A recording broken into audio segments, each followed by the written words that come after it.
Bueno, en primer lugar, me gustaría dar las gracias al comité organizador por esta invitación, en la que tenía la misión de hablar sobre España o la relación de Venturi con España, pero yo he querido hacerla como una relación con un presente muy cercano y no tanto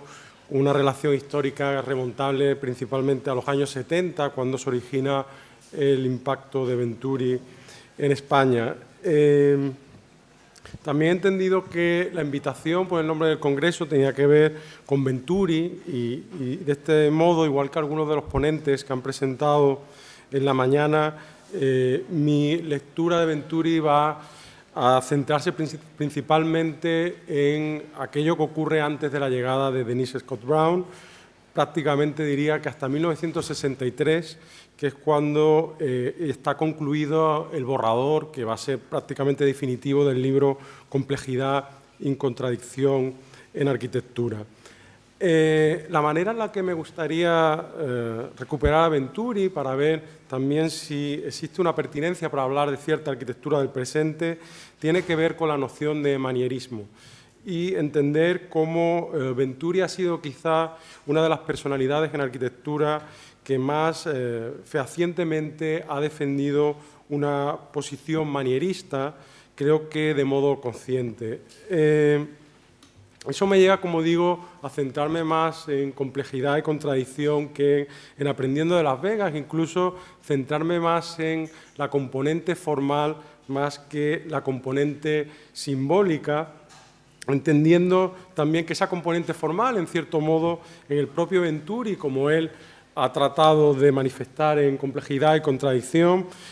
tiene una lectura clara desde la psicología de la Gestalt, pero eso no quiere decir que nosotros podamos interpretar muchas de esas operaciones formales desde otros principios más amplios e incluso entender a nivel general cómo esa forma lo que establece es un sistema de relaciones con las que se articulan las relaciones en las que trabaja el arquitecto. En ese sentido, como digo, esas categorías cognitivas que aparecen en Venturi a través de la Gestalt pueden ser pertinentes, pero también pueden ser de alguna manera ampliadas. Evidentemente, la posición, como digo, manierista de Venturi la entiendo consciente. Primero porque en ese año 1963, al que hacía referencia, el título del libro Complejidad y contradicción era Mannerism in Architecture, era el manierismo en la arquitectura, ¿no? Y de hecho la portada sigue manteniendo vigente una celebrada obra del manierismo, como la Porta Pía de Miguel Ángel, y que de alguna manera no solo reivindica esa posición, sino que también, como les he dicho anteriormente, significaba de una manera muy importante la recuperación de la disciplina como un cuerpo de conocimiento al que Venturi se estaba aproximando con este libro y que en los años 60, a pesar de todo, no era excesivamente obvia. Y como digo, es consciente no solo porque el título del libro fuera Manierismo en arquitectura, sino porque en repetidas ocasiones, tanto en entrevistas como en otros documentos, Venturi se ha referido a su posición como manierista y así, por ejemplo, en la Bienal de Venecia realiza una especie de manifiesto que se llama Viva el manierismo, donde de nuevo vuelve a incurrir en esas preocupaciones que están desde el inicio de su carrera, tanto la obsesión con Miguel Ángel, que ya vimos que inicia sus primeras publicaciones, ¿no?, que ya ha señalado Raúl Martínez en su ponencia, y esa idea de que Miguel Ángel no inventa un nuevo estilo, sino que adapta un vocabulario existente. Yo creo que esto también es relevante en esa posición manierista en cuanto que siempre se posiciona respecto a una determinada tradición que parece haber encontrado un punto de estabilidad, ya sea la arquitectura del humanismo o, en el caso de Venturi, la arquitectura de la alta modernidad. Y en ese cuestionamiento, en esa crítica desde dentro que se realiza de ese sistema que se ha estabilizado, es donde aparecen las tensiones y ambigüedades que van a ser del mayor interés para Venturi a lo largo de toda su carrera. Gracias. Pero me gustaría hablar de la actualidad de este planteamiento y de su crisis. Y cuando digo actualidad, me refiero a que, por ejemplo, en la tradición a la que Venturi mira fundamentalmente, que es la de la literatura, el manierismo se desancla o se desvincula de una determinada periodicidad en muchas ocasiones. Es decir, el manierismo no es un asunto simplemente del Cinquecento, sino que para filólogos como Curtius es una situación recurrente que va apareciendo a lo largo de la historia y que tiene vigencia en numerosos periodos históricos. Eso da lugar, por ejemplo, a que en el mismo momento, ya se ha hablado aquí de Colin Rowe, alguien lo citó, ¿no? En el mismo momento que Venturi está preocupado por el manierismo, también Rowe hace una aproximación al manierismo de una manera completamente diferente, con esa iconoclastia característica suya, donde, por ejemplo, se compara de nuevo, como es evidente, a Palladio con Le Corbusier, o el propio Tafuri tiene una serie de escritos importantes sobre el manierismo, aunque de una manera también completamente diferente, porque para no caer en lo que podríamos llamar la crítica operativa, que él mismo define, se centra exclusivamente en los asuntos que son propios de su momento, de ese Cinquecento, pero analiza cosas que son relevantes, como por ejemplo la ruptura o crisis del naturalismo que lleva a una conciencia autocrítica por parte del arquitecto que para Tafuri será una condición muy importante dentro del desarrollo luego de la propia conciencia moderna. Como digo, existe esa idea de que el manierismo es recurrente y que no pertenece a una determinada periodización histórica. Pero, ¿qué es lo que caracteriza a ese manierismo? Generalmente, en muchos casos, cuando se habla de manierismo, la palabra que aparece acompañándolo en muchas ocasiones es crisis. El famoso libro de Arnold Hauser, que quizás es la obra más importante escrita sobre el manierismo desde un punto de vista, digamos,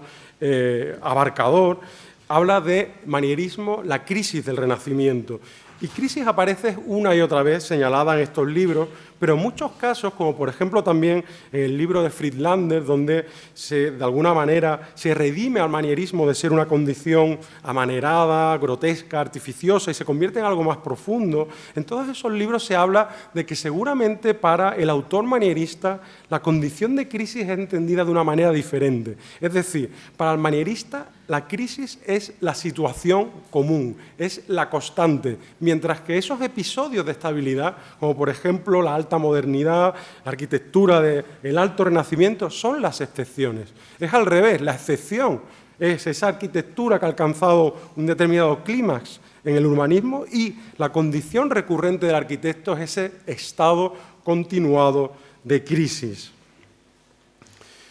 Entender la crisis también nos sirve para entender qué significa precisamente esa actitud manierista, ¿no? Algo que, desvinculado, como digo, de superioricidad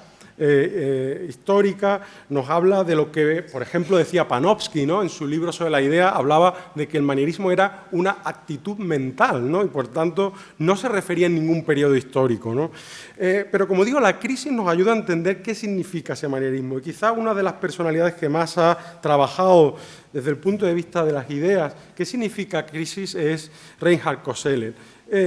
Koselleck señala algo bastante interesante en el propio nacimiento del término crisis. Por un lado, crisis, en su origen griego, tiene que ver con haber alcanzado un momento decisivo en el cual hay que tomar una determinación entre proposiciones antagónicas, es decir, vida o muerte, salvación o castigo, cosas que políticamente son absolutamente determinantes. Pero lo que es más interesante es la paradoja que existe en la propia definición de crisis, porque para el mundo griego, por ejemplo, crisis es tanto los elementos objetivos que dan lugar a ese momento último en el que hay que tomar una decisión, como también los elementos a través de los cuales se elabora el juicio, a través del cual uno se posiciona ante esa situación. Con lo cual, estamos hablando de que la crisis contiene planteamientos tanto objetivos como planteamientos subjetivos, incorporando la noción de crítica dentro de la propia crisis y entendiendo que una característica del manierismo sería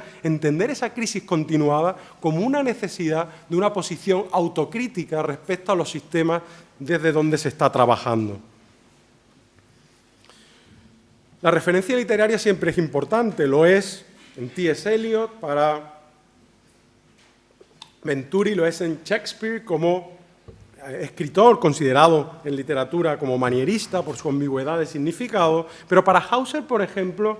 la gran obra manierista de todos los tiempos es El Quijote. ¿Por qué El Quijote? Porque de verdad ejerce una especie de crítica mordaz a lo que es la cultura humanista, basada en una tradición libresca, una tradición de esas cartas voluminosas que serían libros enviados de unas generaciones a otras para constituir un orden de conocimiento elevado, pero que en el caso del Quijote esa cultura libresca da lugar a la estulticia, a la idiotez, al ridículo, y de esta manera se genera una crítica, pero que paradójicamente se hace de una manera que es un libro, es decir, desde dentro de esa propia cultura que se está criticando. Con lo cual, como digo, la manera en la que trabaja el Quijote como una crítica al sistema desde el cual se está operando sin desmantelarlo, es la manera propia en la que trabaja el manierismo. Profundizando en la idea de crisis, el segundo autor que creo que es más relevante a la hora de definir esta idea desde un punto de vista conceptual y filosófico es Edgar Morin, sobre todo en el comienzo de su carrera, mediados de su carrera, cuando tenía unos 40 años, antes de, digamos, vincularse a otros estudios quizá un poco más esotéricos, y en su revista Comunicación, que por aquel entonces dirigía, hace un número especial sobre la crisis, y él escribe un artículo que se llama Pour une crisologie, en el cual él habla de cómo ese concepto de crisis parece ser que está invadiendo todas las formas de investigación y conocimiento humano, la economía, la familia, la filosofía, el arte, la cultura, la educación. Parece que en casi todos los ámbitos estamos continuamente hablando de una crisis. Lo que propone en este caso Morin es que en lugar de estar llamando a esa crisis como algo calamitoso, apocalíptico, lo que tenemos que hacer es abrazarla como, decía anteriormente, esa condición que es la más común y entender que vivimos en un estado de continua inestabilidad, que es la que da lugar, como digo, a una proposición crisológica. Es decir, el aceptar que la condición constante es esa de la inestabilidad y de la contingencia continuada. De esa manera, lo que nos dice Morin es que cuanto más rica es la complejidad, más novedosa e inestable es la relación antagonismo, complementariedad y más acarrea fenómenos de crisis que al transformar las diferencias en oposición son desorganizadoras y por ello pueden suscitar reorganizaciones evolutivas. Es decir, este cuestionamiento, esta crítica a un sistema desde dentro de ese sistema sin desmantelarlo, lo que hace es producir desplazamientos que de alguna manera son capaces de incorporar contingencias con las que ese sistema debe trabajar y que a priori están fuera de él. Esa misma formulación en la que luego, de una manera quizá incluso podría decir más simplificada, aunque viene de críticos como Epson, aparece en Venturi, en Complejidad en Contradicción, cuando habla de either or both and, ¿no? Ese que ya se ha repetido en numerosas ocasiones en esta mañana. Y ese sistema que asume una condición de continua inestabilidad y que es crítico o autocrítico respecto a lo que son los mecanismos con los que opera, es lo que producen ese todo difícil, ¿no? Ese todo difícil que ya se ha hablado esta mañana, especialmente en la ponencia del profesor Moneo, en la que se hablaba de esa especie de búsqueda del todo difícil como una aventura quizá mucho más provechosa que la otra que iniciarían otros arquitectos que ante la crisis del objeto arquitectónico lo que harían sería desmantelarlo y provocar su disolución, ¿no? Estamos hablando sobre todo del camino adoptado por la arquitectura del Radicale o la arquitectura de Arquiram, todas ellas ensimismadas con esa idea de la disolución de la arquitectura ante su propia crisis, ¿no? Frente a esa disolución, lo que propone Venturi es trabajar con un sistema más complejo, ¿no? Como propone Edgar Morin, y ese sistema más complejo desarrolla las tensiones y ambigüedades que desde el principio le interesan y que en realidad son relativamente sencillas, ¿no? Dentro de ese panorama cognitivo del que hablábamos anteriormente y que en sus ejemplos, que también han sido citados, de Bamberg, de Moretti, ¿no? Nos hablan de cosas como muy elementales, ¿no? Es decir, lo que dice Venturi, ¿no? Se ve los pabellones laterales son grandes o pequeños, están lejos o cerca, es un edificio o dos edificios, son categorías muy básicas, pero que generan ya a priori una cierta ambigüedad. En el Difficult Whole empezamos a ver, sobre todo, otras categorías más complejas donde la propia estructuración del espacio se puede volver ambigua, ¿no? Quizá la vinculación a la fachada me parece, o el dentro y fuera, me parece la manera más inmediata y literal de leer la teoría de Rossi, pero es en este tipo de iglesias, está una que está muy cerca de la Architectural Association, que yo he visitado en innumerables ocasiones porque dan conciertos, y si no es por la situación de los bancos, resulta muy difícil saber cómo deberían ser dispuestos, ¿no? Porque en realidad hay dos ejes bastante claros, con dos altares, uno con la escalinata, otro con la torre, y donde uno no sabe exactamente cuál es la disposición adecuada del espacio en el que está disponiéndose el usuario, ¿no? Y es una de las obras importantes para otro autor que es muy reconocido por Venturi, como es Nicholas Hawksmoor. Pero sobre todo, ese todo difícil sirve para incluir la contingencia, una contingencia que puede ser de orden contextual o puede ser de orden programático. Por ejemplo, aquí vemos en el palacio atribuido a Antonio da Sangalo de Tarugi, cómo hay un orden claro, pero que luego es roto por la necesidad de incluir seguramente un tipo de programa determinado, o la dualidad que existe en este banco hecho por Sullivan en Columbus, donde de nuevo el arco neutraliza esa dualidad que tiene que ver con la resolución de un programa en la que hay que poner una puerta y hay que poner una ventana, o la inclusión de múltiples elementos, que es otro de los caballos de batalla de Venturi, ¿no? Que la arquitectura se haga por un número, digamos, diverso de elementos y que luego se han neutralizado a través de distintas estrategias, algunas sencillas, como puede ser la simetría, en el caso de Portapía, donde hay una sucesión de elementos que no tienen que ver uno con el otro, como veis, uno encima del otro, pero es la simetría la que de alguna manera genera esa idea de todo. Otra vez a través de la idea de inflexión, inflection, que ya había comentado profesor Moneo, ¿no? Y que se da, por ejemplo, también el rococó, entendiendo, como digo, que esta actitud no se refiere específicamente a un periodo histórico, sino que puede estar en Hawksmoor, puede estar en Peter Thumb, puede estar en Miguel Ángel, puede estar en Moretti, puede estar en una diversidad de momentos históricos, ¿no? En este caso, como se sabe, el rococó tiene esa manifestación de la individualidad de los elementos que componen su sistema, pero que luego son, en cierta manera, neutralizados por esa inflexión, en este caso una inflexión muy sencilla, que es cómo todos esos elementos, en el fondo, se van inflectando, se van virando, se van tornando hacia el altar principal. De las estrategias de este tipo, la que más le interesa a Venturi, o la que más disfruta seguramente, es la de la ambigüedad escalar. La ambigüedad escalar que ocurre evidentemente en Miguel Ángel, y ha salido la imagen del ático, la biblioteca lorenciana con esa escalera comprimida, asfixiante, y sin embargo, según Venturi, correcta para el espacio que hay detrás. La hay en la Puerta Pía, ¿no? Que antes estábamos viendo, donde la puerta quiere retener su carácter murario, está introducida dentro del muro, pero luego tiene un remate superior que le da un carácter muchísimo más urbano y con una presencia mayor. Y creo que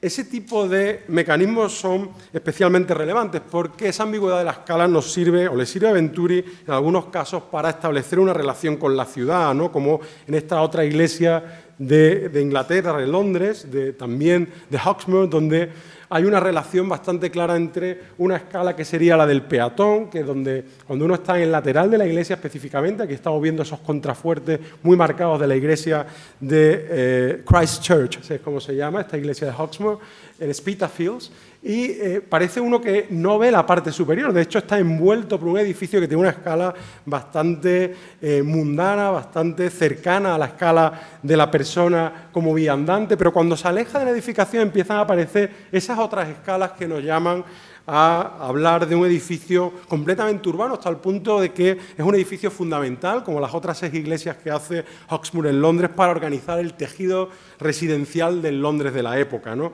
En ese sentido, como digo, esa ambigüedad escalar sirve para referirse a esos dos capítulos, ¿no? El de la vida cotidiana y el de la estructuración de las formas urbanas.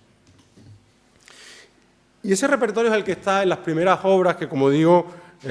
para mí, y ya lo ha señalado también el profesor Moneo, las obras que reflejan estas inquietudes son aquellas que llegan prácticamente hasta la publicación del libro, un poco más allá, y luego a partir de los años 70 se pierde enormemente ese interés por estos mecanismos formales a los que me estoy refiriendo, ¿no? Y en La Casa de la Playa, que quizás sea una de las primeras obras que también se ha dicho, y siento decir esto, se ha dicho, pero es que es uno de los últimos, tiene ese problema, ¿no? Ya todo el mundo ha dicho lo que tenía que decir, pero a lo mejor yo lo digo de otra manera, no sé, y se llega a unas conclusiones quizás complementarias o antagónicas, ¿no? Como diría Venturi, que genera un sistema de conocimiento más complejo. En cualquier caso, lo que quería señalar es que en La Casa de la Playa vemos, por ejemplo, esa superposición de dos sistemas de trabajo que parecen antagónicos, ¿no? Y al mismo tiempo son complementarios. Por un lado, una casa que funciona alrededor de una chimenea, una casa rígida, hasta cierto punto vinculado con una imagen más o menos monumental, con ese tejado dos aguas que en muchos casos en Venturi se convierte en un auténtico frontis, y que su configuración también material tiene que ver con unos bloques que dan esa rigidez y ese sentido más clásico y más permanente de esa arquitectura. Y por el otro lado tenemos una arquitectura que tiene que ver mucho más con un shingle style, mucho más voluble, mucho más blanda, mucho más derramada, que se vincula a esa balcón que se abre sobre la playa y que es prácticamente, como digo, antagónica a la anterior y sin embargo complementaria. Y de nuevo la inflexión, la manera en la que toda la planta se va girando, distorsionando, haciendo diagonal, es la manera en la que esos dos cuerpos se encuentran y tienen una relación desde la parte más constreñida hasta la parte más abierta, porque ambos han sido llevados prácticamente hasta el extremo, hasta el punto de entrar por la chimenea en un lado y hasta el punto de generar un espacio absolutamente voluble y ambiguo en la parte que sería de la terraza, ¿no? Y como digo, esos mecanismos de inflexión son los que neutralizan la relación entre dos cosas que a priori no tienen nada que ver. El North Penn Visiting Nurses Association, que es un edificio también, es el primero que concluye Venturi. Alguna gente piensa que es algo más torpe. Para mí tiene su interés, tiene, por un lado, una respuesta muy clara a unas contingencias, ¿no? Por un lado, un solar que está en pendiente, por otro lado, una condición suburbana que hace que la presencia del coche sea muy relevante y, de hecho, hay, bueno, claramente una idea de que el parking es tan importante como la propia edificación y que las dos son una dualidad y una unidad al mismo tiempo, y las inflexiones, esas diagonales, esas curvas, nos hablan de que una forma y la otra se complementan, pero también tiene que ver con un juego de escalas que es prototípico de Venturi, que se origina sobre todo a través de la idea de cómo trabaja con esa sección escalonada del edificio,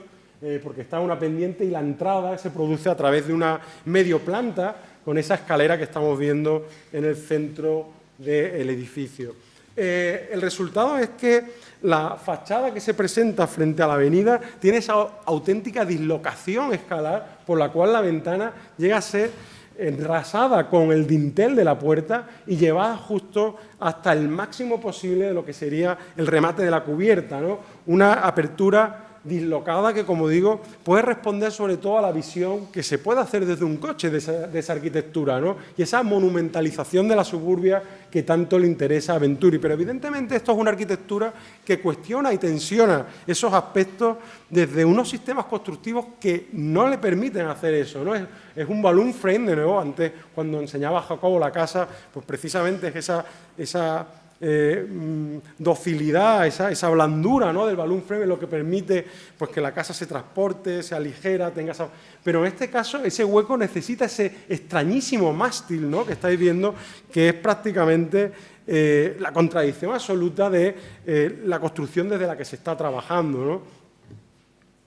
Porque cuando uno mira la arquitectura de Venturi, estos son unos planos que rescaté de la Universidad de Pensilvania, donde hay parte de sus archivos,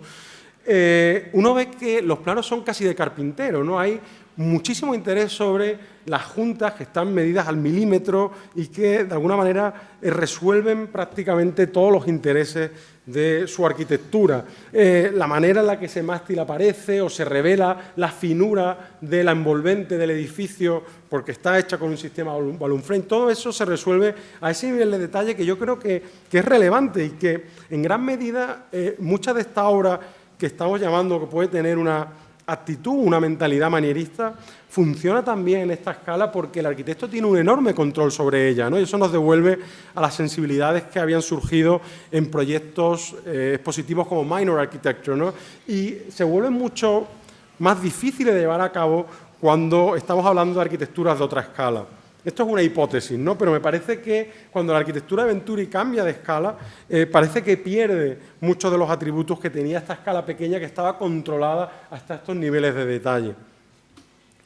Bueno, en la casa Vanna Venturi, y es el último ejemplo que pongo antes de ir al tema que supuestamente me corresponde hoy, que es la arquitectura en España. Y todo el mundo pone esta imagen, ¿no? Glorificada de la madre,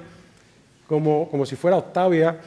y en medio de pues, un arco celebratorio, pero casi nadie pone esta otra, ¿no? Y cuando he visto el fondo de pantalla del mini congreso, esta fachada no sale. Siempre sale la de una cara o la otra, pero para mí esta es tremendamente interesante porque es la que nos habla de esa ambigüedad, ¿no? Entre estas caras glorificadoras y esta mundana de la señora barriendo como alguien cualquiera, ¿no? Y que creo que revela mucho de las aspiraciones de Venturi. Aparte, bueno, todas esas inflexiones que neutralizan la complejidad de elementos que componen la casa. Alguien dijo, ¿quién puede recoger algo de estas operaciones formales a la hora de realizar su arquitectura? Yo diría que en algunas de las mejores obras de Rafael Moneo de los años 70 hay una presencia de una ambigüedad escalar que funciona tanto en la resolución de lo que es esa escala peatonal y mundana en las plantas inferiores y cómo al mismo tiempo el edificio es capaz de responder a una escala mucho más urbana y cómo de nuevo esas inflexiones, en este caso con el pórtico, las rotaciones, los giros, son capaces de establecer una relación ambigua y compleja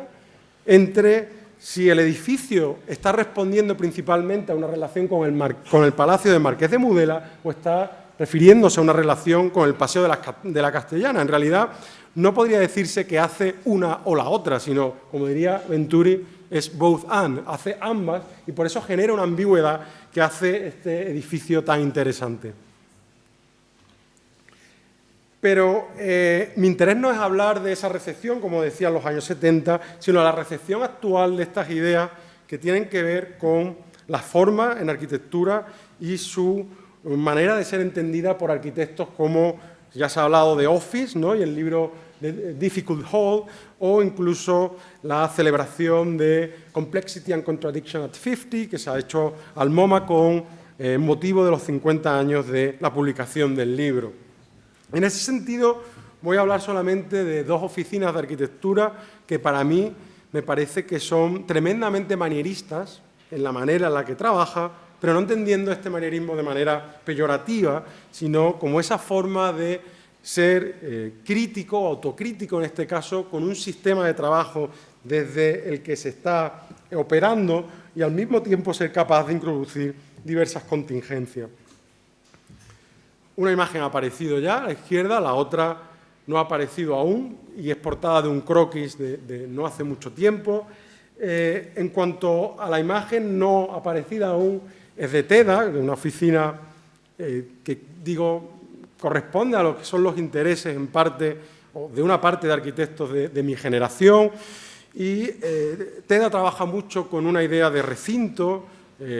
tanto tipológicamente alrededor de la casa patio como la idea de la estancia como pieza que tiene una cierta autonomía, y ese sistema de estancias que se van desarrollando de forma adyacente son las que de alguna manera construyen su arquitectura, pero todo el desarrollo de la arquitectura en sí parece que está cuestionando o contradiciendo continuamente lo que es esa organización de habitaciones adyacentes. Por no decir solo cómo los propios elementos que componen, y esto quizás ya sea excesivamente retórico, pero hay un esfuerzo continuado porque los propios elementos que constituyen su sistema quieran tener una independencia, donde los dinteles tienen tridimensionalidad, los pilares y las vigas parecen romper con ese sistema tan claro de recintos que se plantea en la planta y, por lo tanto, como digo, existe esa postura donde el sistema donde se trabaja es puesto continuamente en cuestión. Pero la obra de la que quiero hablar es la escuela en Auxonne, que es una escuela que realizan a través de un concurso, finalizada recientemente, multipremiada y publicada, creo que profusamente, y que de nuevo se parte de una preconcepción como sistema de trabajo, que es la idea de trabajar con un gran galpón característico de cierta arquitectura suiza, que de alguna manera ellos mismos referencian y hacen explícito, y cómo, de algún modo, eso compromete en realidad lo que sería el desarrollo real del proyecto y las contingencias programáticas a las que ese galpón debe de someterse. De hecho, es un colegio para niños, y entonces la escala a la que tiene, la escala a la que podemos leer el edificio parece como abusiva, ¿no?, para ese otro uso al que debe de ser,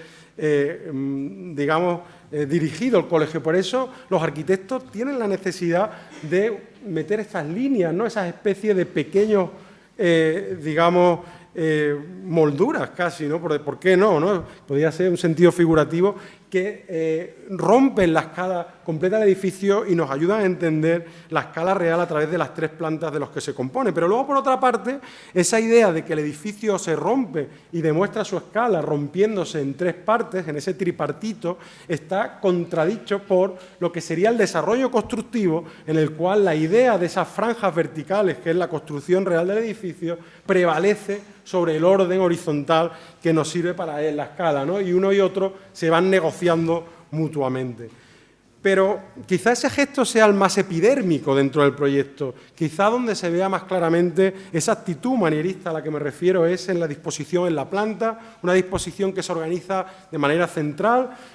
con una idea de espacio o estancia equipotencial, que es muy propio de la arquitectura de TEDA y también del próximo estudio que vamos a ver. Muchas veces trabajan con esa misma idea, porque la estancia tiene un cierto sentido, como digo, de autonomía y de adaptabilidad y de, en cierto modo, de idea de continua inestabilidad, ¿no? La estancia puede convertirse en muchas cosas y, sin embargo, permanece formalmente en el tiempo. Y esa redistribución, ¿no?, como veis, en 4 formas prácticamente iguales,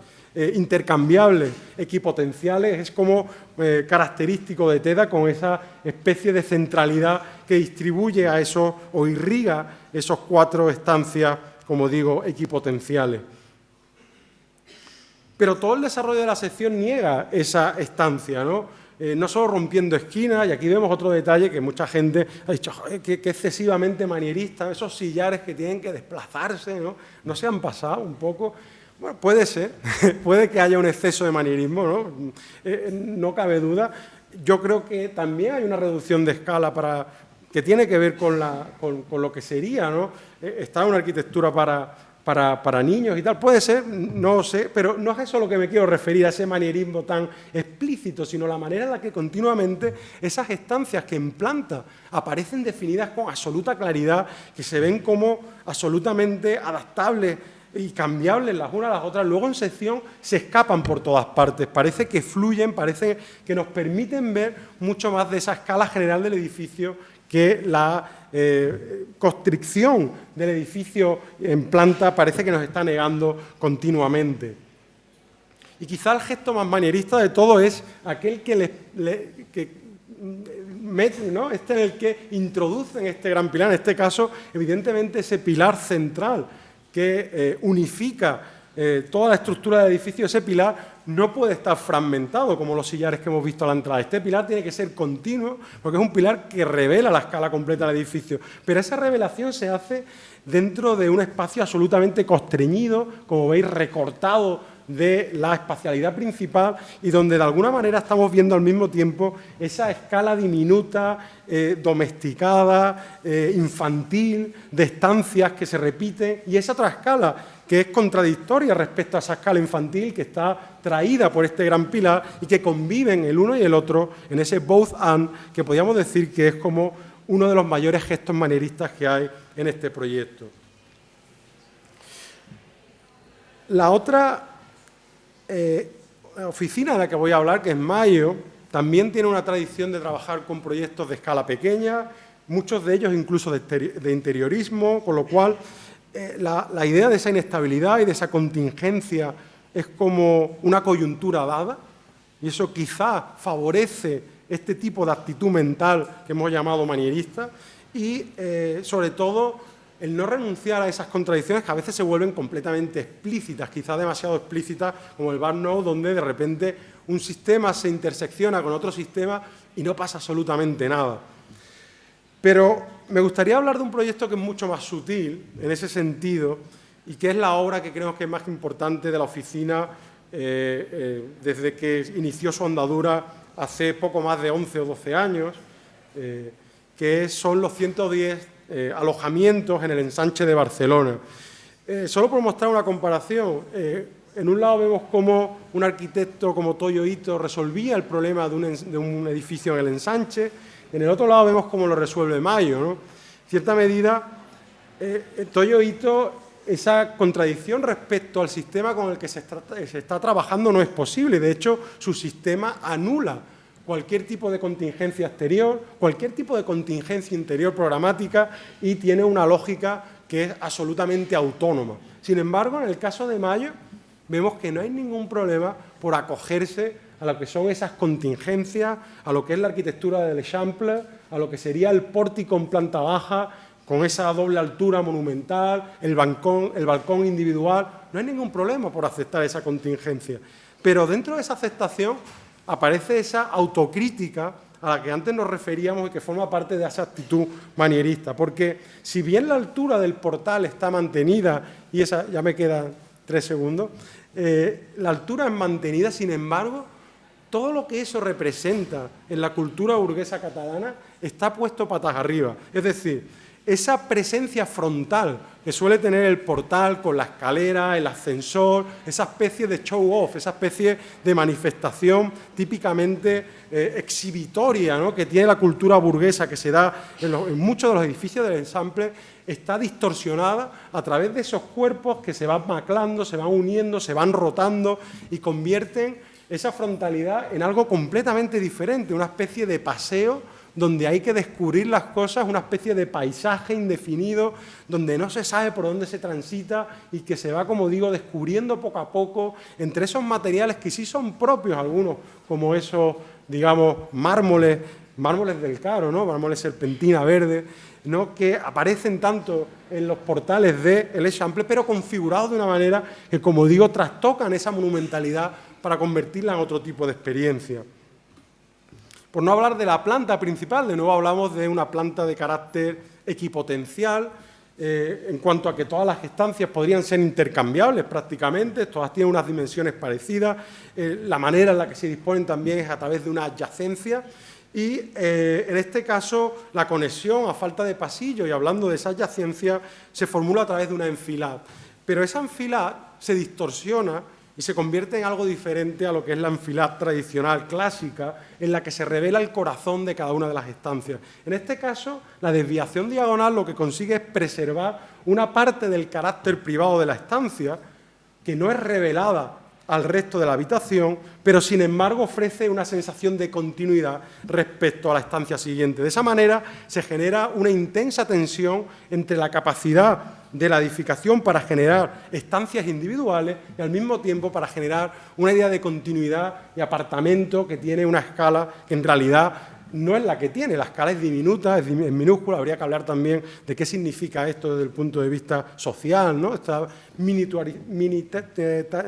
hacer mínimo, ¿no?, esta enanización o pitufización de la arquitectura, pero lo que está claro es que genera a través de esa dislocación formal, está generando una tensión entre continuidad y autonomía de la estancia que yo creo que no es ni mucho menos inconsciente, como no lo eran las operaciones formales de Venturi, y que es relevante para una lectura de la arquitectura de hoy, ¿no? Como digo, y ya para concluir, algunos de los gestos que aparecen en esta arquitectura nos pueden parecer excesivamente retóricos, ¿no?, pero me gustaría pensar que en algunos de ellos existe esa actitud mental por la cual uno es capaz de cuestionar los sistemas con los que trabaja y de esa manera es capaz de incorporar las contingencias con las que trabaja la arquitectura como territorio inestable, ya sea el contexto o el programa o, por qué no, la propia subjetividad humana. Muchas gracias.